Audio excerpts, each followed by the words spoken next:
আসসালামু আলাইকুম রহমতুল্লাহি ওয়া বারাকাতু। ইতিমধ্যে আপনারা জানেন আমি আপনাদের কাছে বারবার চাচ্ছি সেলিম ভাইয়ের চিকিৎসার জন্য। সেলিম ভাই ক্যান্সার আক্রান্ত, তার চিকিৎসার জন্য কোনো টাকা নাই তার পরিবারের কাছে। আপনারা ইতিমধ্যে কিছু টাকা পাঠিয়েছেন, আমি তার অ্যানাউন্সমেন্ট অলরেডি আপনাদেরকে দিয়েছি। হ্যাঁ, বর্তমানে ওনার অবস্থা খুবই খারাপ। কিছুক্ষণের মধ্যে আবারও ওনাকে নোয়াখালীতে নিয়ে যাওয়া হবে। উনি সারা বাংলাদেশে গত 2 দিন যাবৎ বজ্রপাত ও প্রচুর পরিমাণে বৃষ্টিতে অনেকের ক্ষয়ক্ষতি হয়েছে এবং এই বৃষ্টির মাধ্যমে একটু ঠান্ডা পড়ছে। ওই ঠান্ডা পড়ার কারণে সেলিম ভাইয়ের অবস্থা এখন খুবই শোচনীয়।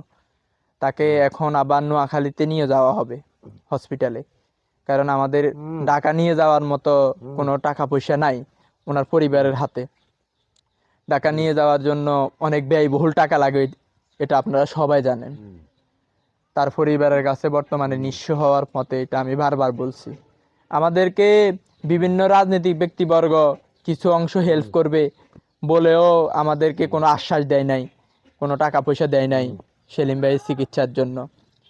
আমি আমাদের রামগতীয় কমলনগরের এমপি সাহেবের দৃষ্টি আকর্ষণ করছি এই ভিডিওর মাধ্যমে। দয়া করে এমপি সাহেবের সাথে যারা কানেক্টেড আছেন, যদি আমার ভিডিওটা দেখেন, তাহলে দয়া করে এমপি সাহেবকে এই বিষয়টা একটু অবগত করবেন সেলিম ভাইয়ের চিকিৎসার জন্য, যেন উনি একটু সুদৃষ্টি দেয়।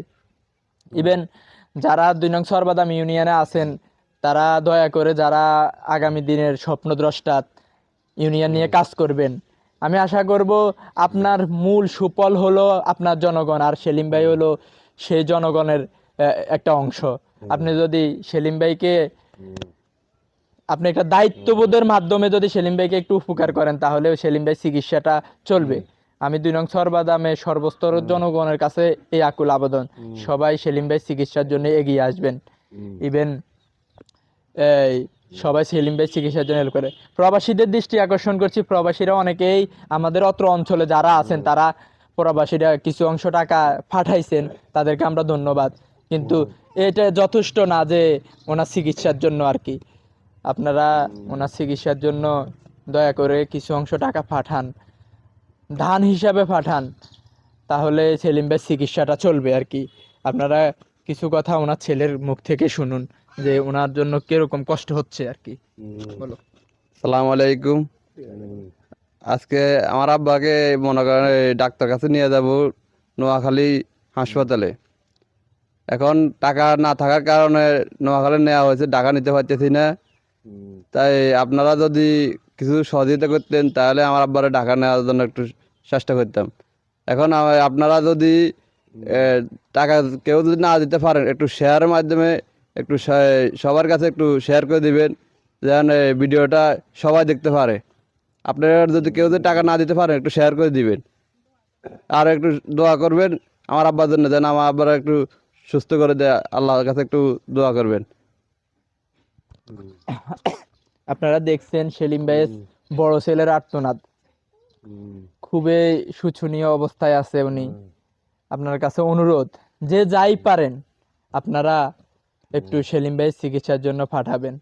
আমি সকলের কাছে হাত জোর করছি ওনার চিকিৎসার জন্য। সেলিম ভাই যদি বিনা চিকিৎসায় মারা যায়, আমি খুবই কষ্ট পাবো ব্যক্তিগতভাবে। আর আরেকটা কথা হলো, আপনারা আমাকে ভালোবাসেন বিদায় আমার ভিডিও দেখেন, বা ভিডিওতে লাইক কমেন্টস বা শেয়ার করেন, বা আমাকে ফলো দেন, ঠিক আছে। কিন্তু আমি আমার কন্ট্যাক্ট নাম্বারটা দিয়েছি এই কারণে, যে সেলিম ভাইয়ের চিকিৎসার জন্য আপনারা যেন টাকা পাঠাতে পারেন, আমি ওই টাকাটা তুলে সেলিম ভাইকে দিতে পারি। কিন্তু আপনারা অনেকেই আছেন বিভিন্ন রকম পোস্ট করেন, এই নাম্বারে কল দেন, কল দিয়ে বিভিন্ন রকম কথা জিজ্ঞান আমারে। আমি তো একটা মানুষ, এত নাম্বার থেকে কল দিলে তো আমারও প্রবলেম হয়। হ্যাঁ, আমি সবার কাছে অনুরোধ, যদি যারা টাকা দিতে পারবেন অনলি তারাই কল দিবেন, বা তারাই হোয়াটসঅ্যাপে মেসেজ করবেন। অন্যরা দয়া করে মেসেজ বা কল দিয়েন না। হ্যাঁ, এই তবে আপনাদেরকে আমি মন থেকে ভালোবাসি। আপনাদের কারণে, ভিডিও দেখার কারণে আমার ফেসটা আজকে এত দূর। হ্যাঁ, সবাইকে ধন্যবাদ। আশা করছি এই ভিডিওর মাধ্যমে দেখে সেলিম ভাইয়ের জন্য সবাই টাকা পাঠাবেন এবং তার চিকিৎসা যেন চলতে পারে। আজকে এইটুকু। সালামু আলাইকুম রহমতুল্লাহি ওয়া বারাকাতুহু।